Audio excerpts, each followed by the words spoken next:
Good morning, everybody. How are we doing today? I hope you all are having a good Sunday morning. We just, got started, but things are a little slow today. Got my coffee. I think I'm ready for the day.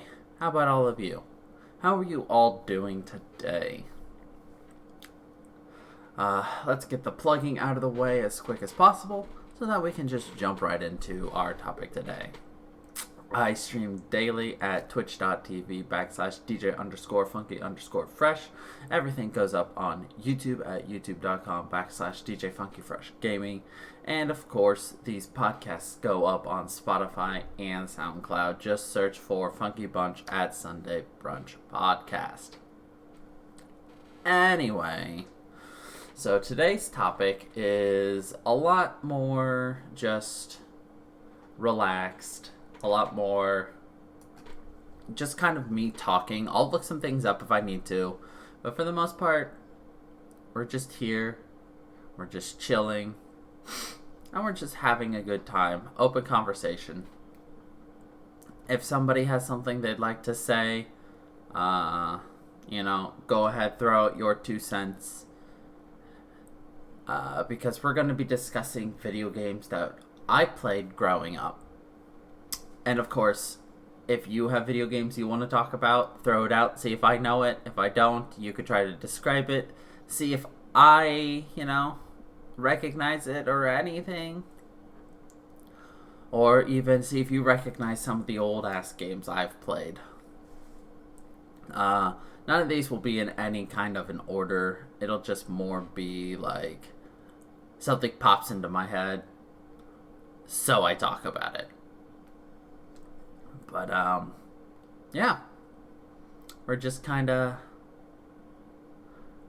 relaxing. Anyway, so I think the very first video game that I personally have ever played was Super Mario Brothers on the NES. The first Mario on the NES. My parents got an NES as a wedding gift when they got married. And so, they had a couple of games. I think it was a gag gift back then. But to me, I'm just like, that's awesome. I would love a video game system. But yeah, I think that was my first game. And then my second game would have been Duck Hunt.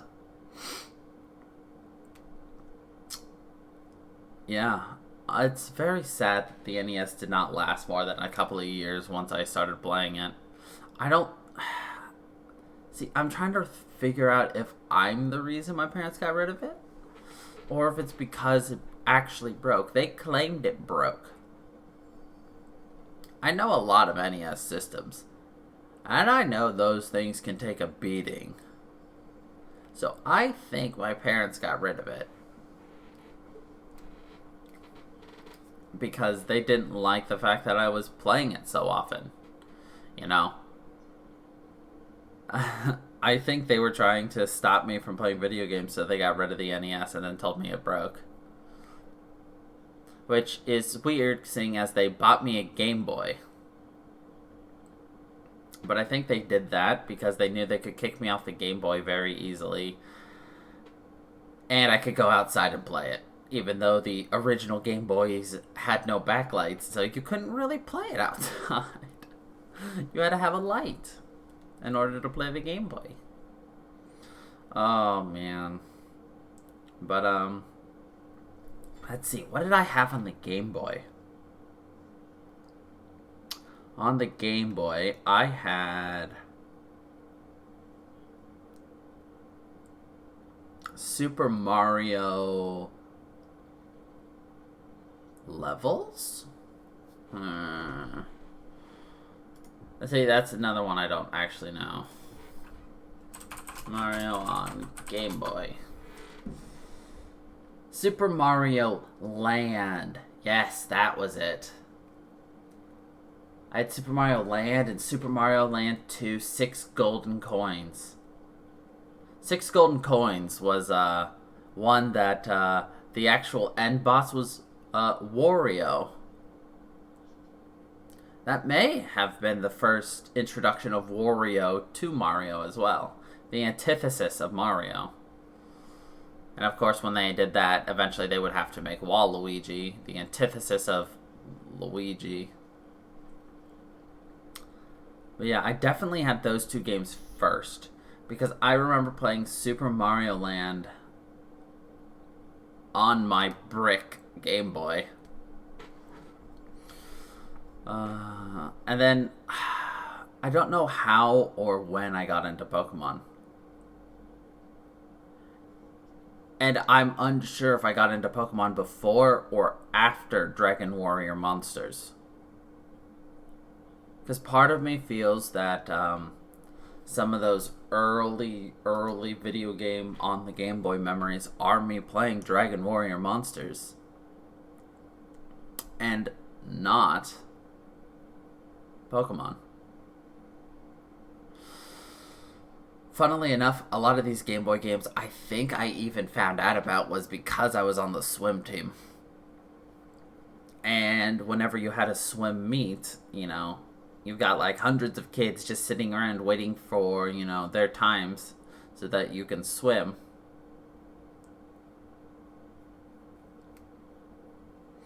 And so a lot of people just sitting around talking, sitting around playing the Game Boys. I was never allowed to have a Game Boy during swim meets for one simple reason. I lose track of time when I'm playing video games. And that actually happened one time at a swim meet. I was watching somebody play Pokemon Yellow, and I missed my heat. Which means I didn't swim when I was supposed to. And it was actually really sad for me because my dad was one of the timers for my lane. So, yeah. Whoopsies. But yeah, gosh. Those old games. And of course, I got into Pokemon. So of course I had Pokemon Red, Yellow, Silver, Crystal, Ruby, Pearl,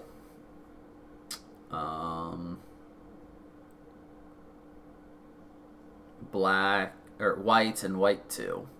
My brother had Blue, Yellow, Gold, Crystal, Diamond, Platinum, Black 2. He had all the opposites that I did.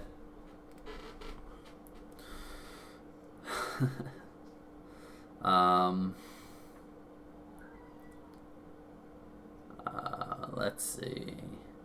I think throughout my gaming, I expanded some of the things. Like, for instance, I really enjoyed Dragon Warrior Monsters, and so I got Dragon Warrior Monsters 2.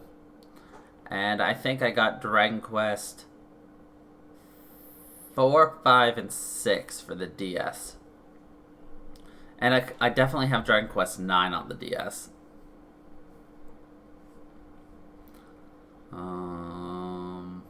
I also have Final Fantasy 4 on the Game Boy.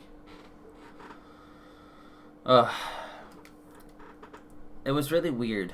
Because I only got Final Fantasy because somebody suggested it to my mother, because she's just like, my son likes this and this. What's the closest thing to that he could play? And they suggested Final Fantasy 4. Playing Final Fantasy 4 after all that time playing Pokemon and Dragon Quest and everything, it was really anti everything I do, because I didn't pay attention to games like for long periods of time. I would like play and watch TV at the same time, so like I'll do something and then I'll start watching TV, and you've got the ATB system working in Final Fantasy, so I would keep dying. I'm just like, what the heck? Why am I dying so much? This is the intro fight teaching you how to play, because I didn't know about ATB. I didn't know about anything, so I didn't know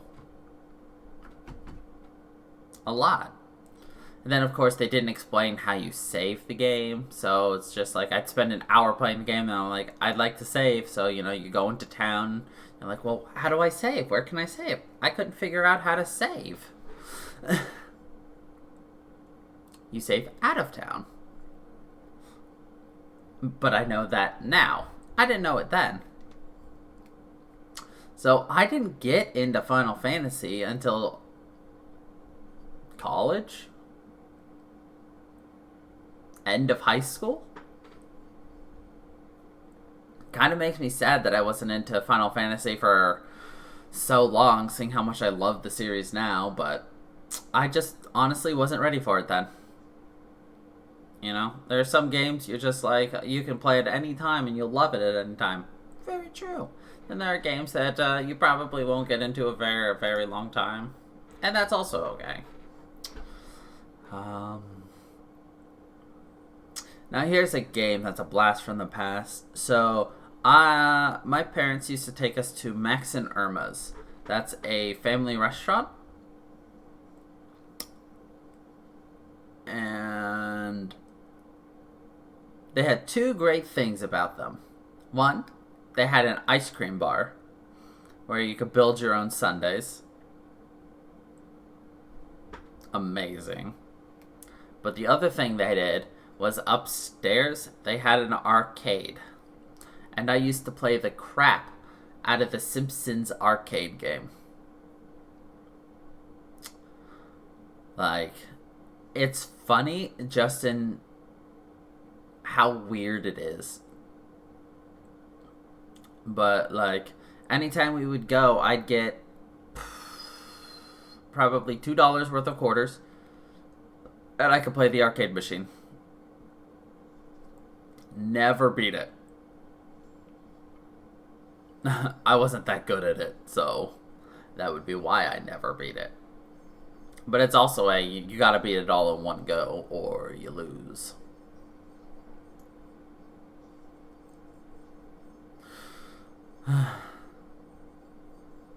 As well as if you die, you gotta put your coins in to be able to get more lives, and I'm sure you can imagine a 10-year-old kid playing it's not gonna be the best. He's gonna be dying a lot.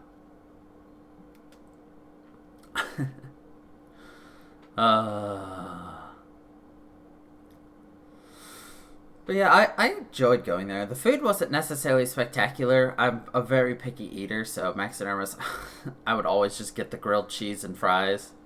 And then only on special occasions were we allowed to get ice cream. But for the most part, we wanted to go there just so we could go upstairs. Go upstairs and play in the arcade. I'm surprised our parents took us there so often for the fact that we would just...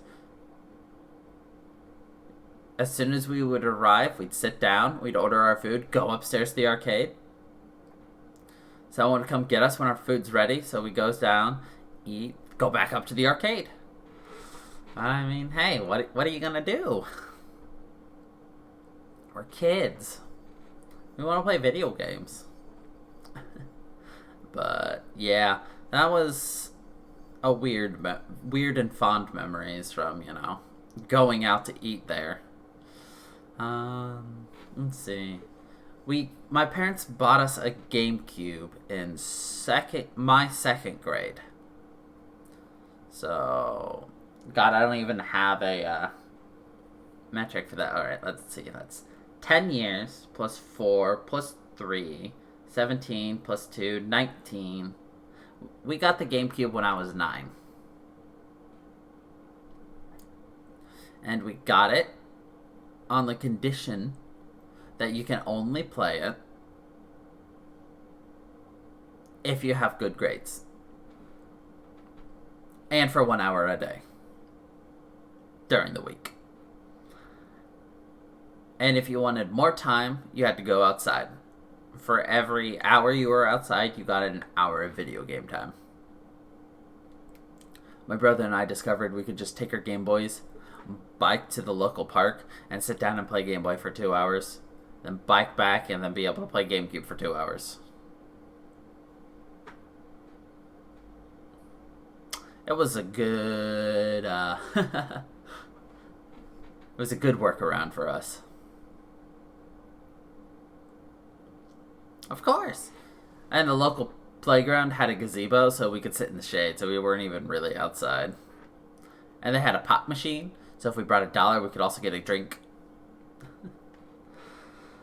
But, oh man, what was the first game I had on GameCube? I think it was one of 2 sports games I've ever played, and it was Wave Race Blue Storm. So this is a jet ski racing game.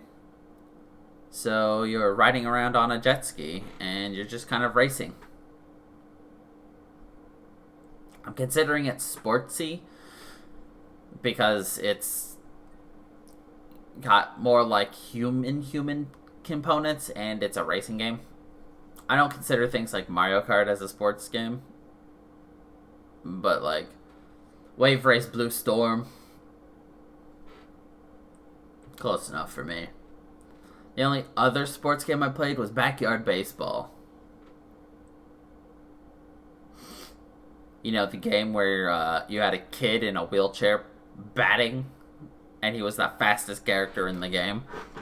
So everybody wanted him. Anyway. Oh, man. What else did I play on the GameCube? Pikmin. I only played Pikmin 1. But I played Pikmin. Pikmin's a fun, cute little game. Survival.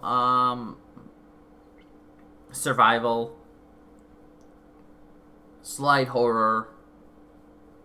Full adventure. Full fun. Very cute. Let's see. We also played... You've never heard of it. Dun, dun, dun!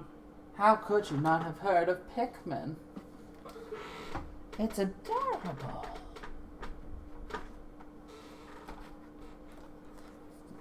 But there's Pikmin 2, and Pikmin 3, I believe. Let's see. I also played Super Mario Sunshine. Now that's a fun spin-off of the Mario games. I only call it a spin-off because it's not one of the main series where you have Mario jumping on enemies to go save Princess Peach. Instead, you've been falsely accused of graffitiing an entire island, so your punishment, despite the fact that they have proof of you just arriving on the island for the first time ever from a plane, your punishment is you have to clean the entire island. Super Mario Sunshine. Yeah. But, yeah. That's fun. Billy Hatcher and the Giant Egg. That was another game I played. And in fact, I played that a lot around the holidays, because I have a memory of my family, my mom, my dad, my brother, and my sister, going out to do the turkey trot. Which, if you don't know what the turkey trot is, it's a 5-mile marathon on Thanksgiving morning. So, like, you're up at 7 o'clock in the morning. Race starts at, like, 8. Anyway, back then, I never did it. Now I walk it in about an hour and 15 minutes. It's not that much. Last 2 years, 2 years ago, I did it in an hour and 20 minutes. Last year, I did it in an hour and 16 minutes. This year, they're not holding it officially, but there's a do-it-yourself turkey trot. I signed up for it, mostly because it's $25 to sign up, and you kind of get a cool sweatshirt. So I have me a cool sweatshirt. And I'll probably do a 5-mile walk anyway that morning. But anyway, I have memories of sitting in the sunroom, which was an addition added on to our house that the previous owners did, that had very thin walls and... Oh, well, they kind of have to. It's Thanksgiving, you know? They want people to be able to come and participate and then still be able to go out and do their Thanksgiving things. But, yeah, so I would wake up, at like 8 or 9 a.m., go into the sunroom, which was tiled floor, very thin walls, and doesn't hold heat very well. So I'm freezing my butt off playing Billy Hatcher and the Giant Egg. Billy Hatcher is an interesting game because the main character is a human who suddenly gets chicken powers. And you roll eggs over fruit, causing the egg to grow. And when the egg grows to full size, you crow like a rooster at it, and the egg hatches. Billy Hatcher and the Giant Egg. It's got a story. I've played the story a lot, but there was also the multiplayer was a lot of fun too. You've got like 5 health, and yes, it's 4 players.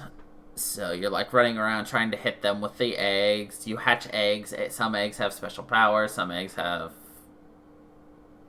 companions. Depends on the egg. So yeah, that was Billy Hatcher. Here's a game you probably never expected me to say that I owned, but I had Dance Dance Revolution Mario Mix. That's right, I played DDR. Not in public, but, in my own house. DDR. Mario Mix was interesting because it was traditional DDR, except for as you were doing the dances and everything,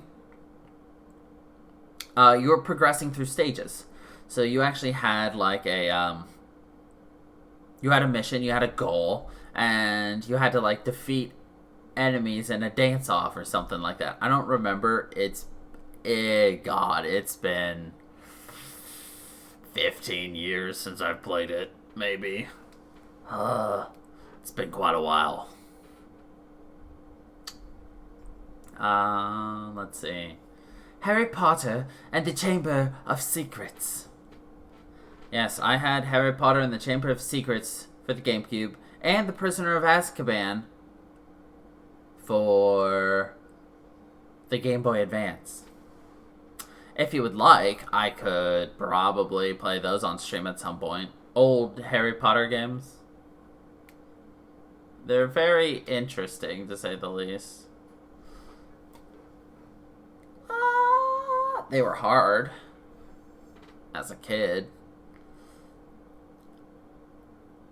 They were interesting because they really let you kind of explore Hogwarts in certain ways. Like, for instance, in the Chamber of Secrets, you could unlock a broom, and then you could just fly. You could fly around outside of Hogwarts. In my opinion, it's kind of cool. Kind of fun. Obviously, they had to add challenges and things like, to learn how to do this spell, you have to do a challenge room. And then you have to go through like a dungeon or something. Harry Potter and the Prisoner of Azkaban actually turned into an RPG. Kind of cool. Kind of quirky.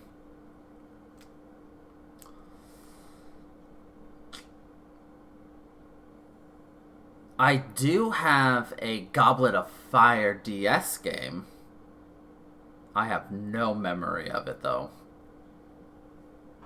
I think it was bad. But I think a lot of these are also on console.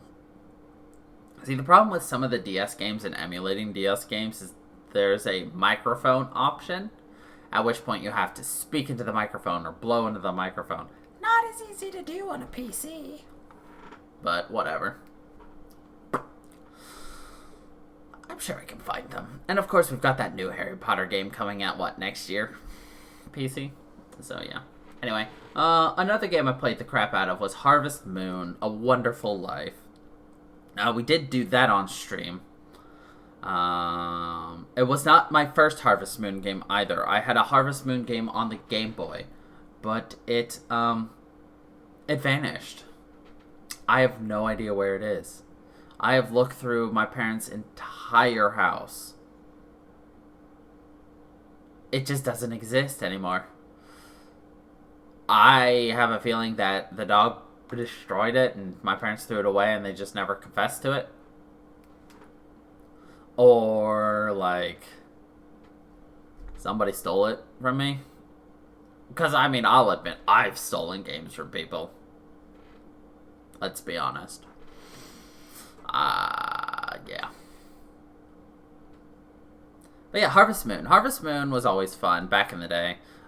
It's a very outdated now, especially since I played, like, Stardew Valley and everything. It's definitely a lot slower paced. Not as user-friendly. At least A Wonderful Life isn't. I think a lot of the newer ones are a lot more user-friendly, a lot more similar to Stardew Valley. But I do know that Stardew Valley heavily took from Harvest Moon. They just made it for PC. And they made it better. Because really, if you look at everything from Stardew Valley, you know, you've got the relationships with the villagers. There's wooing your wife or husband. There's, you know, the farming aspect. The Junimo aspect.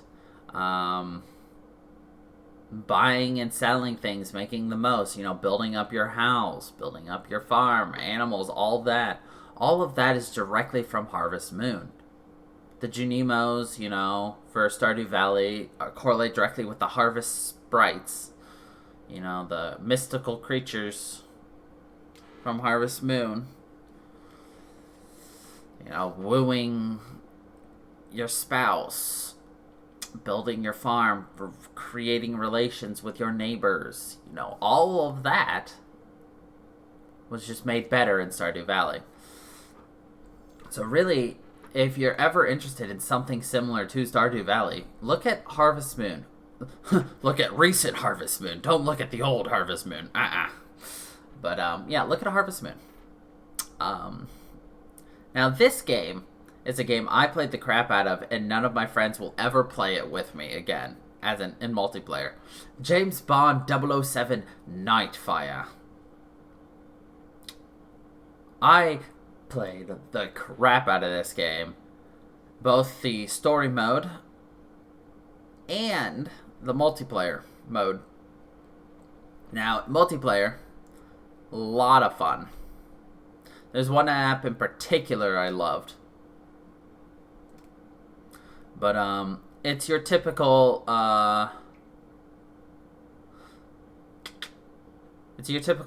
you know, free-for-all or team shooter, you know, kill the other player, get points for killing them, you know, level up. If you have a Harvest Moon for your 3DS, give it a try. You know, boot it up, give it a play. But the reason nobody will ever play it against me anymore is the fact that I never lost. It got to the point that my brother, one of my friends, and one of my brother's friends, and I were all playing. Those three teamed up on me. And I still won. I knew my way around everything. I knew my way around every weapon in that game. And I could just handle myself very well under any kind of circumstances. It's just... I mean, at the time, I was the gamer, and the other three were a lot more casual. I mean, like, not to say my brother didn't play a lot. He did play a lot, but he never played, like, that game or anything, and... I don't know. But, yeah, nobody plays it with me anymore because I just beat the crap out of everybody. Let's see. Oh, here's another fun game. Kirby Air Ride. Now, this is a cute game. Kirby Air Ride. There are 3 modes to Kirby Air Ride. There is the race mode. There is the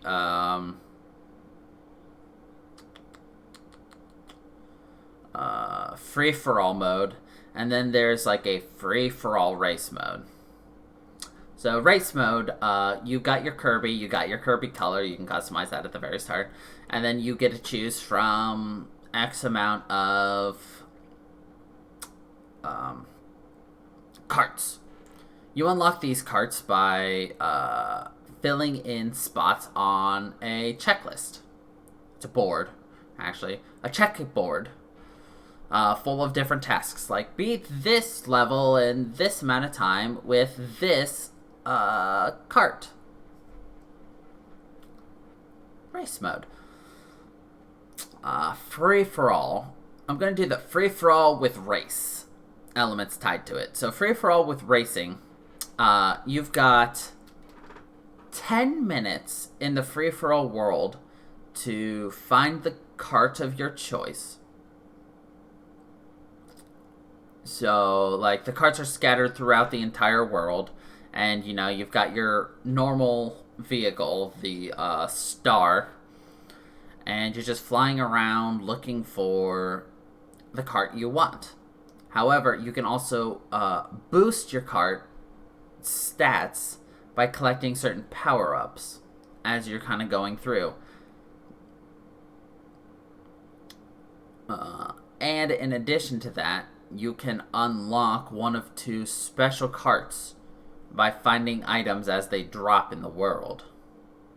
There is the Dragoon, which is a flying cart, which basically very fast, and if you can get into the air, you will never have to land. And then, of course, there is the Beetle. I don't remember what it's called, but it has the slowest charge time. Like, it takes a good 10 seconds to fully charge. But when that thing's fully charged, it's the fastest cart, and you surpass anybody who had that 10-second head start on you. Those are special events that will occur throughout the world during that 10-minute. And then you collect those pieces. And then you can have it for the race that comes up afterwards. And then, of course, there's the free-for-all, in which, you know, all the carts you have unlocked are placed in, like, one location, like a parking garage. Then you can grab those. The special events will still happen. So that's how you get, like, power-ups, like Sword Kirby. And, oh, by the way, in the free-for-all and the free-for-all race game modes, if you're playing multiplayer with other people or with the bots, you've got other Kirbys going around trying to collect power-ups, speed-ups, boosts, and are working to actively destroy your car. Because they can blow up your vehicle, and then you don't have a vehicle. And of course, if it blows up, you gotta find a new one, or you end up with the normal Star. Happens. So yeah, that was Kirby's Air Ride. I played the crap out of that game. That was fun. Because while it is a racing game, at the same time, it's really casual and just kind of fun to play. Plus, it's Kirby. Who doesn't love Kirby? Absolutely. And then we have The Legend of Zelda. Gosh. So I had The Legend of Zelda Master Quest, which had Ocarina of Time and Majora's Mask for the GameCube. I had those two. I had Wind Waker, Twilight Princess,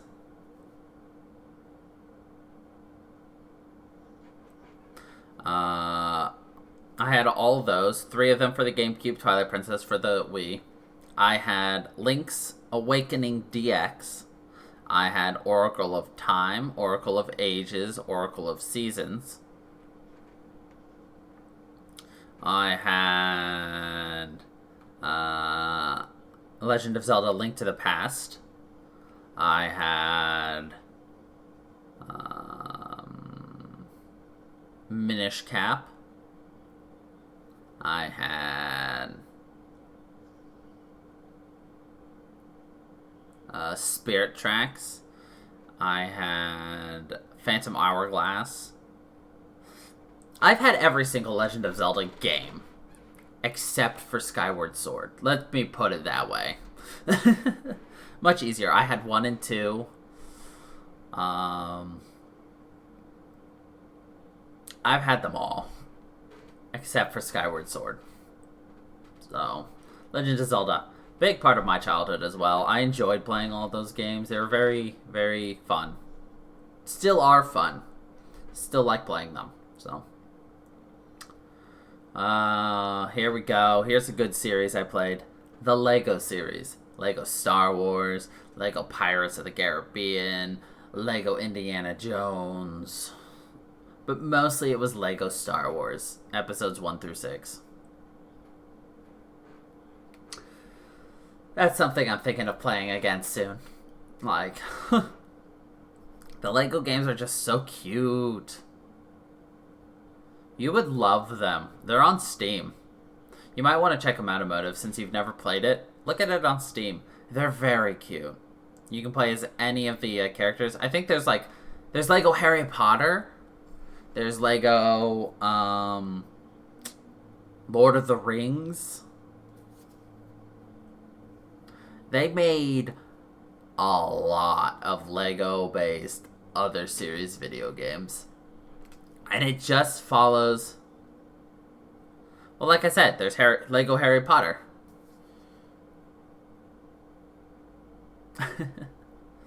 It will follow the story, but in its own unique Lego way, where it's really ridiculous and funny.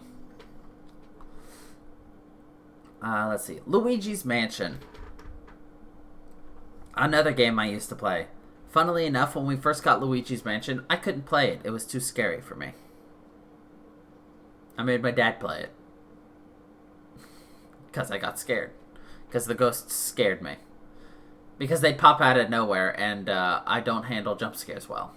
I handle jump scares much better than I used to, but I still hate jump scares.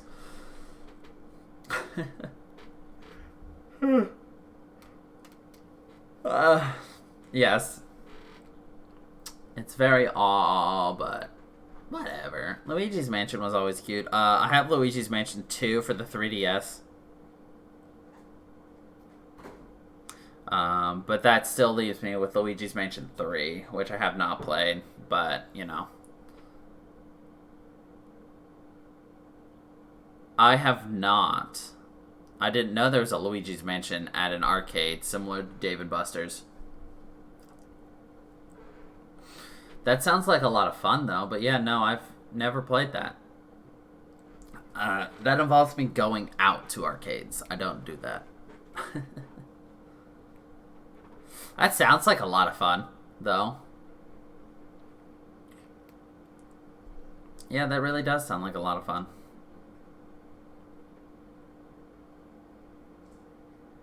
Mm-hmm. Yeah, a lot of those arcade games definitely have that two-player thing knocked down, locked down, ready for everything. Yeah, gotta get those ghosties. Let's see.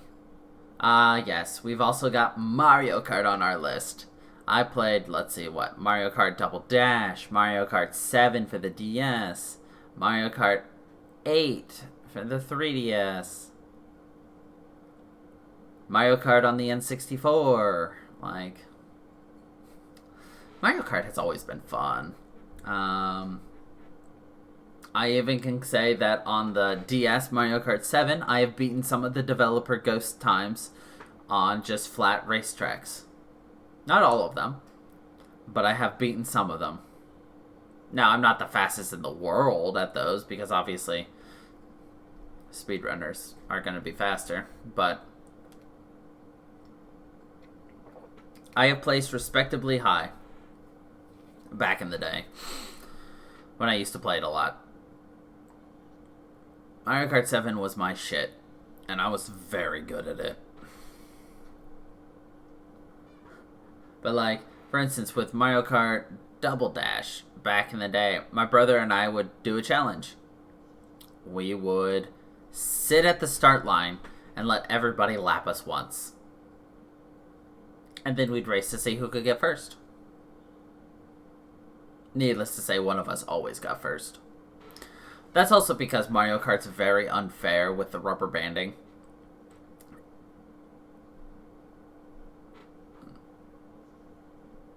Oh yeah, it does sound fun, like with the pedal and the wheel. But yeah, that rubber banding is so unfair. If you're in last place, the carts are so slow so that you can catch up. And if you're in first place, those same cars are super fast. They just want to make it so that it's a challenge.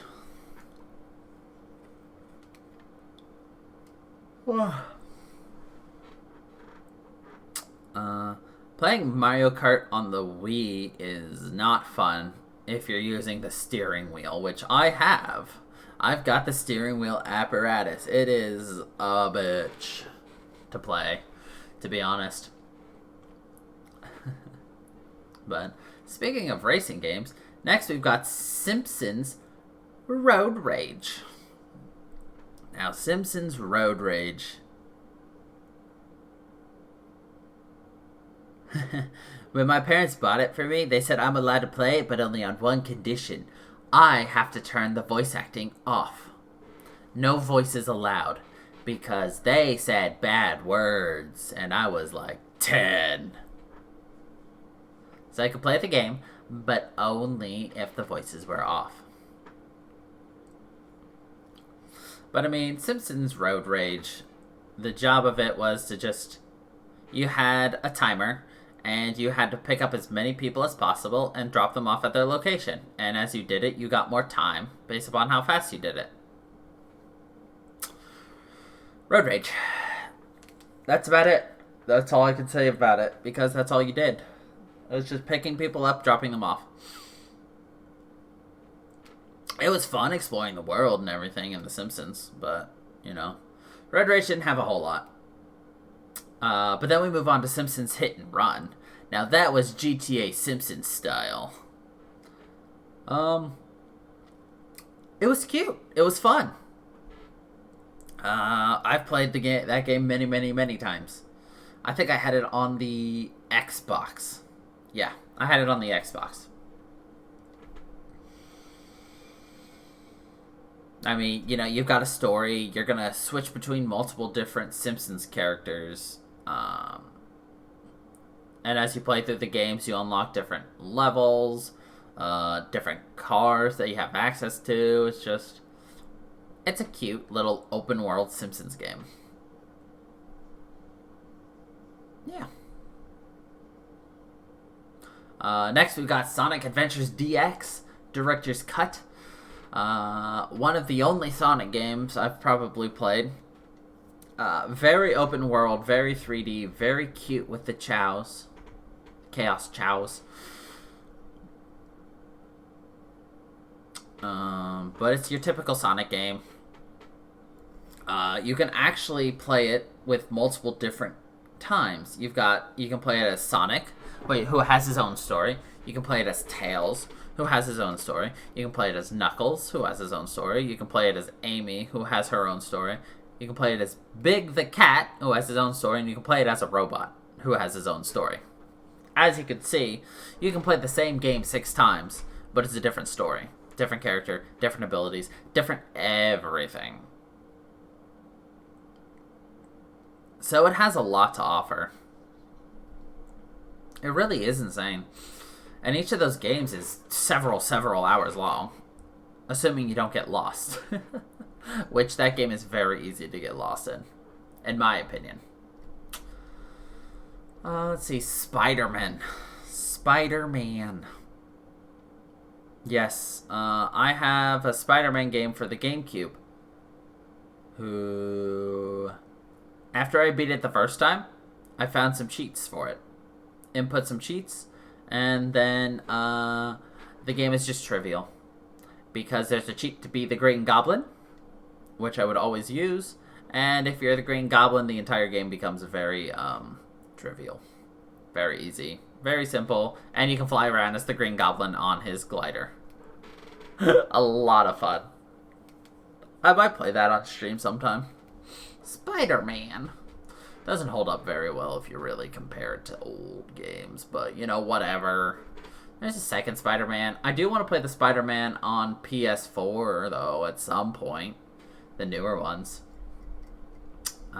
Let's see, what else we got? Star Fox Adventure. Star Fox. Also, the only Star Fox game I've played. This is Star Fox Adventure. They land on a dinosaur planet, and they have to help save the dinosaurs. That about sums up that game. It was a cute game. I don't know a lot about Star Fox himself, so a lot of the nuances of the game is lost on me.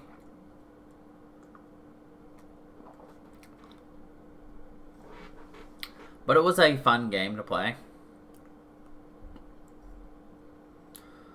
Let's see, what else we got? Super Monkey Ball.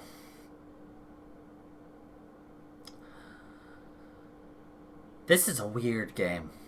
So Super Monkey Ball is about a bunch of monkeys who are trying to save their bananas. And they save their bananas by getting into a ball and completing a series of several hundred puzzles in order to get to the final boss. And then they solve a puzzle and they beat the boss. Oh, and by puzzle, I mean they have to get to the finish line.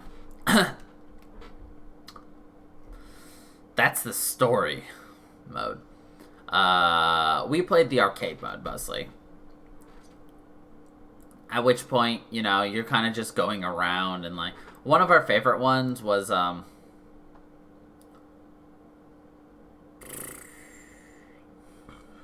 you know those games where, like, you've got a platform you have to land on? Usually it's if you are,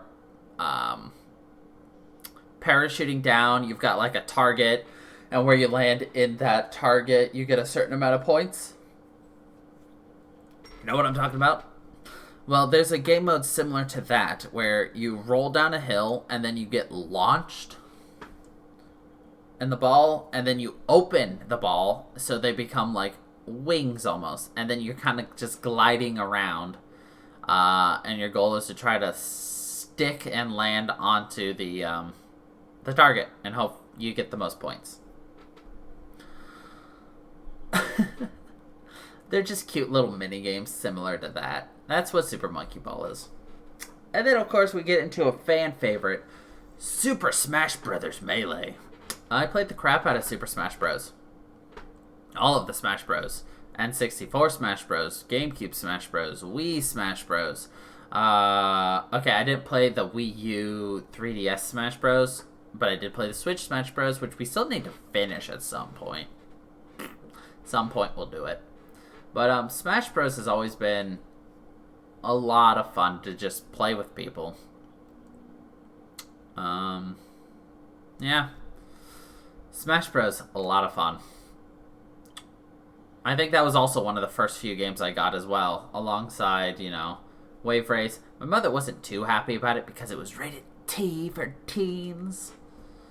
Simply because you're fighting. But, you know, whatever. And of course, there's my favorite games, Time Splitters 2 and Time Splitters Future Perfect. Those were Time Splitters 2 and 3 for the GameCube and Xbox, respectively. Oh my god, I played the crap out of those games. I love Time Splitters. And, there is a fan-make remake of Time Splitters 1, 2, and 3 called Rewind.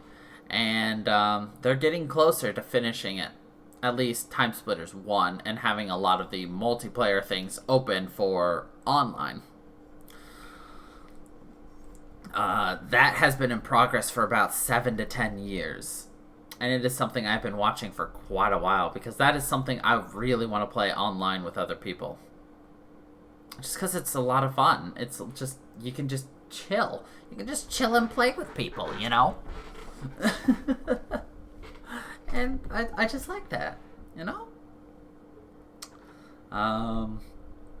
Yeah. That's all I remember from the GameCube and kind of all of my systems. A lot of the stuff I listed here were GameCube games. Simply because I was just recently looking at those. Let's see. I mean, I played through all of Jak and Daxter 1, 2, and 3 for the PlayStation. Those were fun. Kind of cute, quirky. Kind of got dark. But very cute, very quirky, cut dark, emo, you know. Ratchet and Clank. There's Ratchet and Clank, then there's, Ratchet and Clank going commando and up your arsenal. I played those a lot. Also very cute. Very fun. Nice little shooters. GTA San Andreas, I was never allowed to play that as a kid, so naturally I went to a friend's house and played the crap out of it. What can I say? I'm a rebel.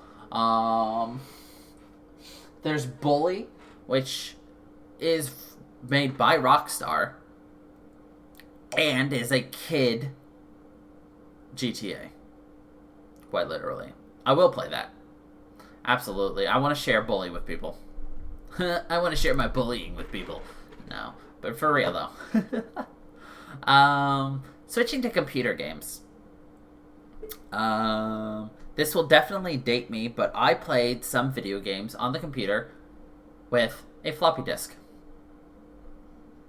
And that's right, I had video games on floppy disks. I don't remember what they're called, but I had games on floppy disks.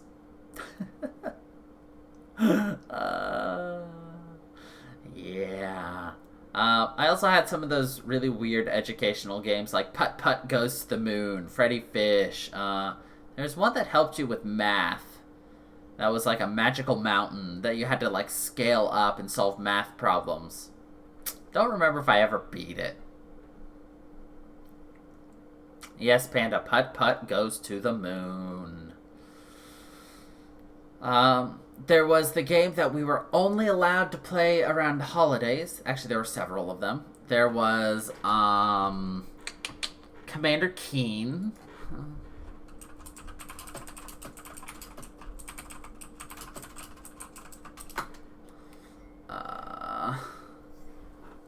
Commander Keen, I loved playing a lot. It's actually a series. I actually bought it on Steam. I could play them. They're very old. And I only played one of them because we only had one. Ah, yes, where your sister dies of dysentery. You mean Oregon Trail? Yes, I played Oregon Trail a lot as well. Buggy. Yeah. It's a wagon. Another game I only was allowed to play at Christmas was the demo version of Scunny Save Our Pizzas. Want to know how old this game is? Scunny Save Our Pizzas? It's a DOS game. Scunny Save Our Pizzas was about a squirrel who goes back in time to follow a chef who went back in time who tried to stop the invention of pizza. So Scunny is trying to save the pizzas.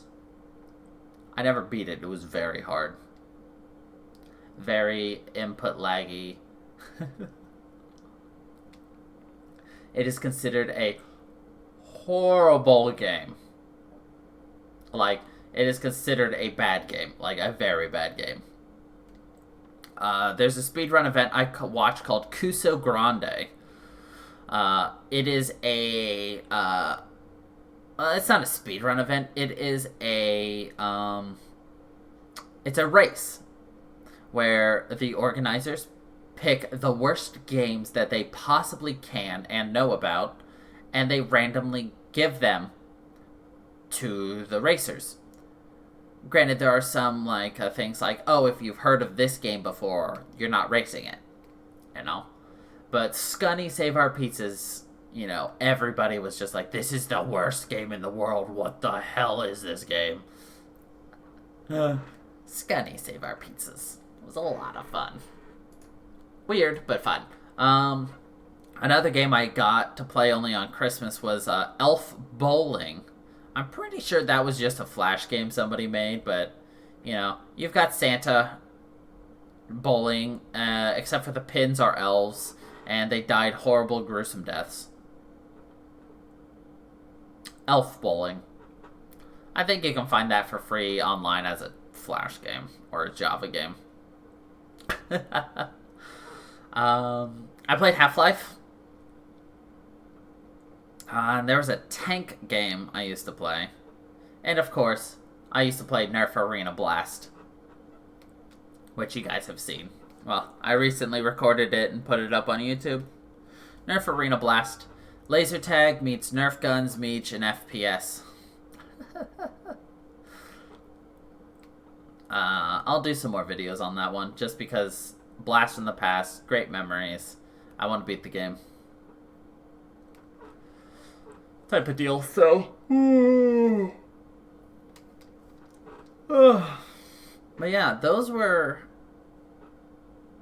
a good snapshot of games I played as a kid growing up. Kind of shaped me. Kind of shaped what I did, what I play now. Never played sports games as a kid. Never will play sports games because I hate them. Type of deal. Let's see. Did I miss anything? Star Wars: Knights of the Old Republic. I missed that. Fable 1, 2, and 3. I missed those. Animal Crossing. Forgot Animal Crossing. Played the GameCube, DS, 3DS, and Switch versions.